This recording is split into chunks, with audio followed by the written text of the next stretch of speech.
managano kayo sa kapayapaan. Damihin niyo ang liwanag at katotohanan. Nilalawit lagi sa inyo, ngayon at lagi.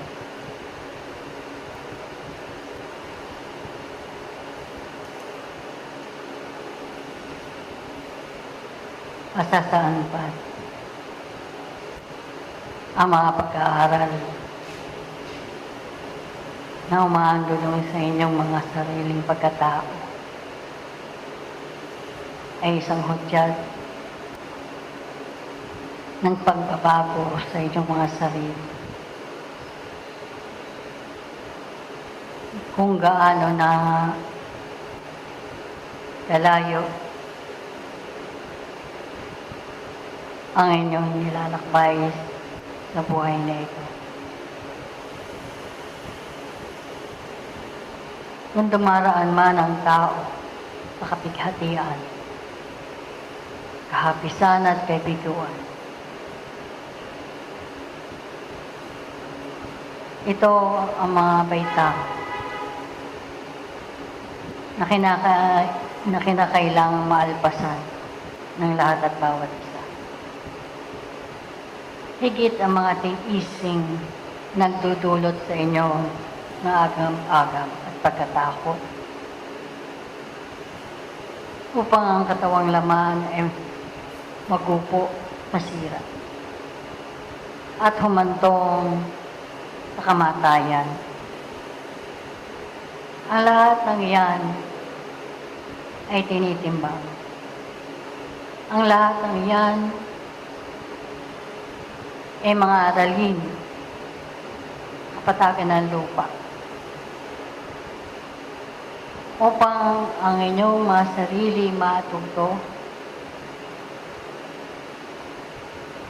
na harapin at tuparin kung bakit kayo ay naririto sa kapatagan ng lupa. Sa katotohanan ay ang panahon na lumilipas ay mahalaga. Ginto ang bawat saglit na dapat ay kuminang ang inyong mga pagkatao.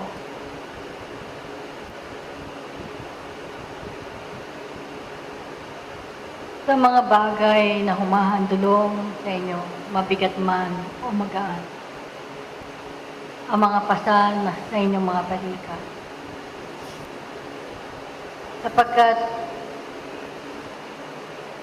hahantong kayo sa kamatayan na siyang pagkaunlad upang dito'y ang timbangan sa talaro ng ating Panginoon ay makilala ninyo ang inyong mga nagawa, ang inyong mga pagkukulang. O kaya nga, kinakailangan kayo ay magkaroon ng kalakasan. Hindi lamang kalaman na kinakasangkapan ng inyong mga espiritu.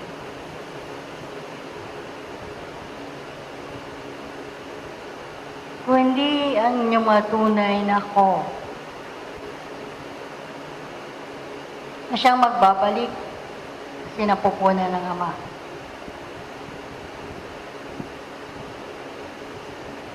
Na kinakailangan ang pagsisikap ninyo sa mga bagay na ibig ninyong marating at punan ay magkaroon ng kahalagahan sa inyo.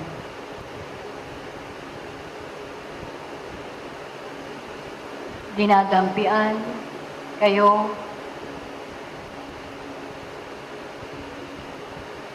na maiinit ng malalamig na panahon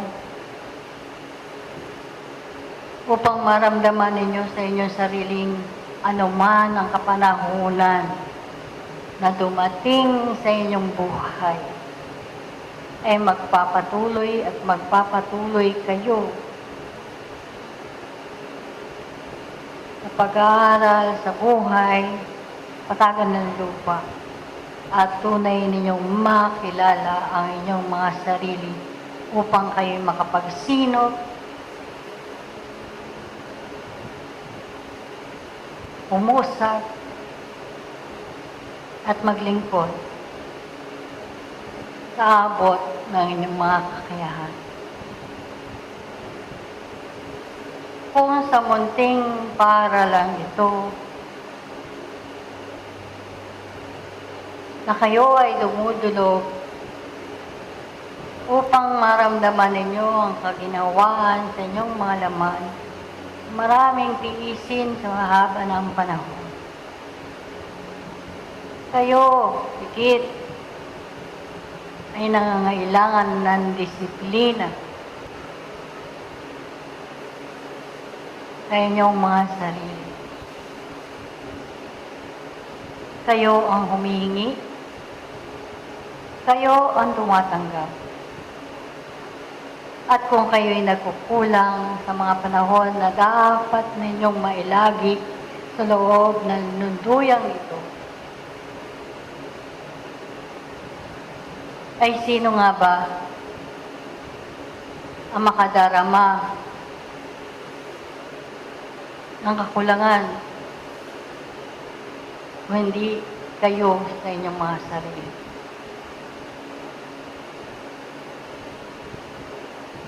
Meron ang dapat alansunodin ng tao.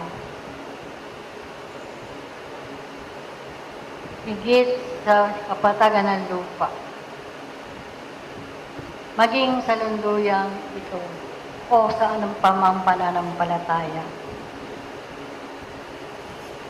Sapagkat ang kaisahan ng mga diwa ay nagkakasundo sa isang layunin. At kung nagkukulang kayo sa maraming pag-alinsunod sa mga bagay na ito, ay katotohanan kayo ang sumisira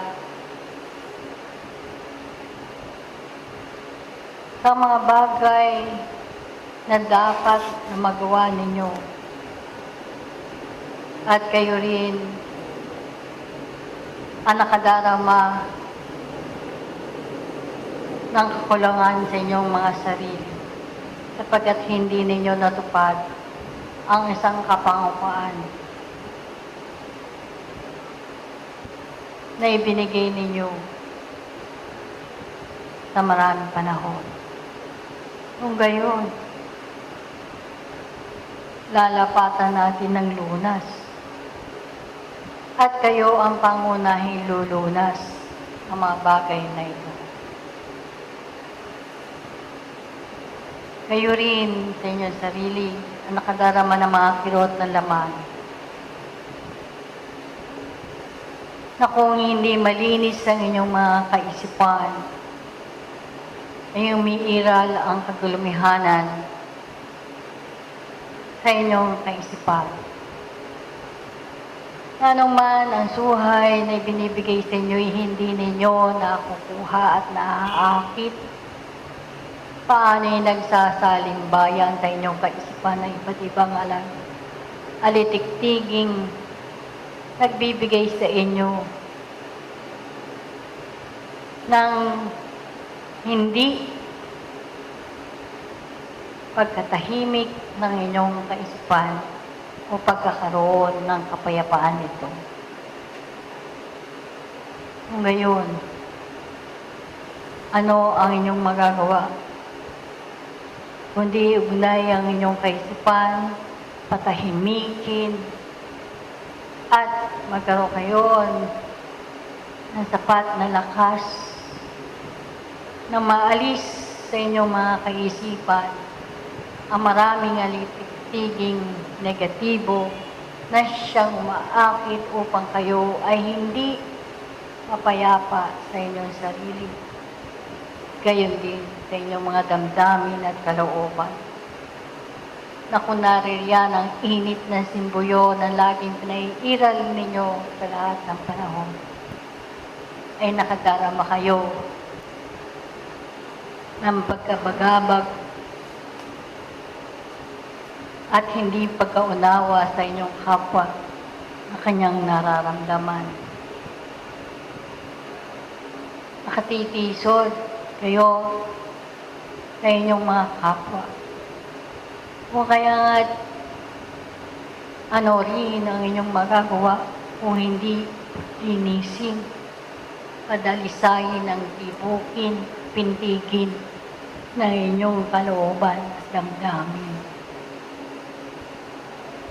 Habang ang tatlong yan ay hindi nagsasandugo sa inyong pagkatao, ay anuman ang pilit ninyong magawa ay hindi ninyo magagawa sapagkat umiiral pa rin ang kataasan, umiiral pa rin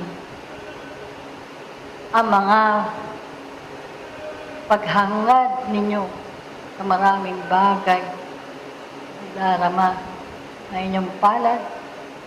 Hindi pa rin ninyo naunawaan ang maraming aralin na sa inyo'y sinusubo sa tuwina ng mga kabatlayaan. Kayo ang pangunahing tauhan na gumaganap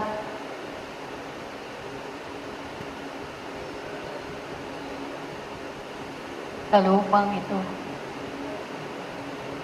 Kaya nga, ang pagkakaroon ng kapayapaan, pagdidisiplina, paglilingkod, pag-ibig,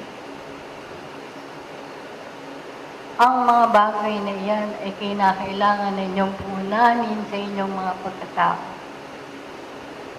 Upang kung ano man ang dumating at humandulong, sigwama ng panahon, karamdaman man, ay higit ninyong maunawaan sa inyong mga sariling kayo ang nagkukulang sa maraming mga bagay na dapat unahin ng inyong mga espiritu. Kaya nga't paulit-ulit ang inyong pagdudulog, paulit-ulit na binabanggit sa inyong harapan upang higit ninyong maramdaman sa kabilaman ng mga pagkukulang ninyo ay ibinibigay pa rin ang mga kalakasan, ang mga pag-aambil sa inyo ng mga kabatlayaan upang kayo'y makapagpatuloy sa tuwina at maging karapat-dapat kayong manglalakbay panahon sa lupang ito.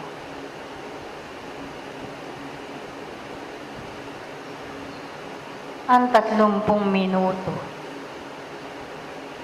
ng ating pagpapasimula ng ating paggagamutan ay mahalaga sa mga kasangkapan ng panahong gumaganap sa kanyang sarili.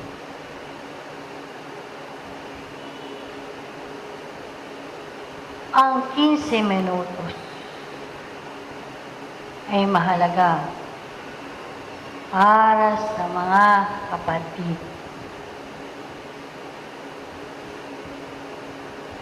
na dumudulog kanilang mga karamdaman. Sapagkat sa inyong pananahimik pa lamang, sa inyong mga ligmuan, ay nalalaman ang inyong mga damdamin, ang inyong mga pagnanasa, na kayo ay nagkakaroon ng pagkaugnay sa kaitaasan. At sa pagsisimula ng inyong pananalangin at pananahimik, ay dumarating ang mga suhay, ang mga lakas ng pangangailangan at karagdagan ninyo upang kayo'y makapagpatuloy. Ibinibigay na sa inyo ang mga kaginhawaang pangangailangan, karagdagan, upang kayo nga ay malasap ninyong katamisan ng buhay na ipinagpapatuloy ninyo sa tuwina. Kaya nga't napakahalaga ng bawat sandali. At kung kayo nakalilingat sa mga bagay na ito, ay kayo ang nagkukulang. Binabanggit kong muli ang mga bagay na ito upang sa pagbibigay natin ng tulong sa mga kapatid na mayroon ng karamdaman, ay higit na handa ang mga kasangkapan ng panahon at handa rin ang mga kapatid na tinutulungan. At kung kayo ay nahuhuli sa katakdaan ng panahon, ay ibinibigay pa rin sa inyo ang mga karagdagang lakas na pangangailangan ng inyong mga katawang laman.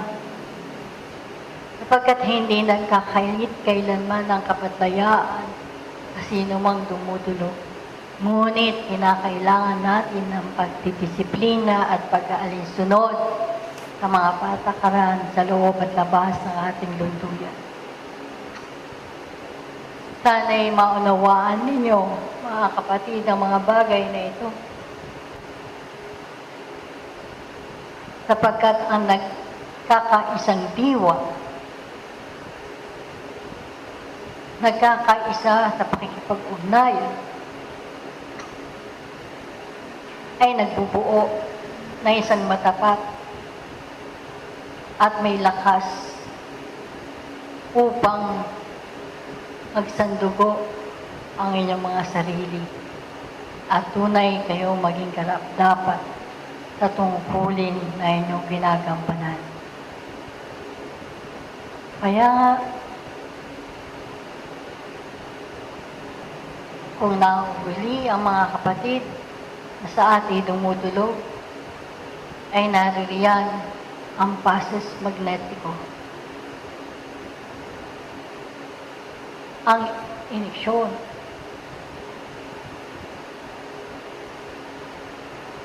Ang mga bagay na maaaring magawa ninyo sapagkat kinakailangan ang lahat at bawat isa ay makaganap ng tungkulin.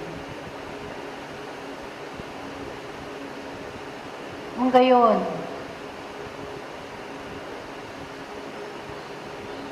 suriin ninyo ang inyong mga gawa, ang inyong mga isip. Kung kayo ba ay nahahanda sa mga bagay na pagnanasa ng inyong mga sarili, higit sa mga araw na katulad na ito ng ating pakikipagtulungan. Hindi kayo kailan man ay bibiguin ng mga kabatlayaan o na inyong mga protektores sa inyong mga pagsubaybay. Sapagkat ang lahat ay mahalaga. Pantay-pantay ay binibigay ang mga aralin ng buhay. O kaya nga sa inyong pagkadapa, pagkauntod, ay naroon ang pagmumuni upang masuri ninyo at kilalanin kung bakit kayo nauntol sa buhay na yan at kung paano ninyo maihahakbang muli ang inyong mga panyapak tungo sa kasulungan at pagbabago ng inyong mga sariling ako. Ang napagkasunduan natin ng mga nakaraang panahon ng ating pagtutulungan ay ninanasa na sana'y matupad ito